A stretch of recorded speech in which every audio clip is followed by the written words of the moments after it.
Gujarat Chennai match শেষ হওয়ার পর ক্যামেরা যেভাবে শুধু ধোনির ওপরই নজর রেখেছিল, যেভাবে তাকে নিয়ে টিভিতে বিভিন্ন গ্রাফিক্স দেখানো হচ্ছিল, তাতে ধোনির অবসরের ভাবনা অনেকের মাথায় ঘুরতে শুরু করেছিল।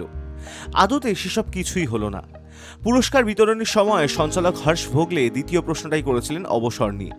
হালকা হেসে ধোনির উত্তর, সিদ্ধান্ত নেওয়ার জন্য আমার কাছে এখনো 4-5 মাস সময় রয়েছে, কোনো তাড়াহুড়ো নেই। শরীরটা ঠিক রাখতে হবে, নিজের সেরাটা দিতে হবে। যদি ক্রিকেটীয় পারফরমেন্সের বিচারে খেলোয়াড়দের অবসর নিতে হতো, তাহলে অনেকেই 22 বছর অবসর নিয়ে নিত। আপাতত রাঁচিতে ফিরে যাব, বাইক টাইক চালিয়ে সময়টা উপভোগ করব, তারপর দেখা যাবে। সঞ্চালক এই উত্তরে সন্তুষ্ট হননি। তিনি আবার ধোনিকে সরাসরি প্রশ্ন করেন অবসর নিয়ে। ধোনির উত্তর, আমি বলছি না যে আমার সময় শেষ হয়ে গিয়েছে, এটাও বলছি না যে পরের বছর ফিরবই।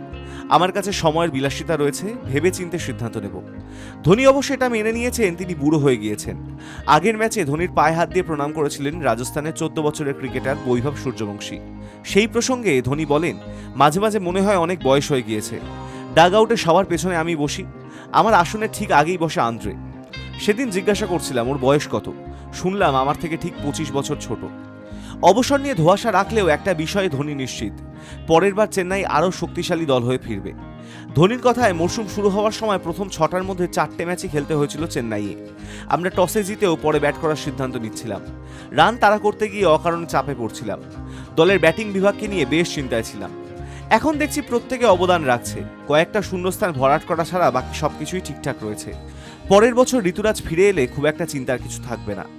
High news network.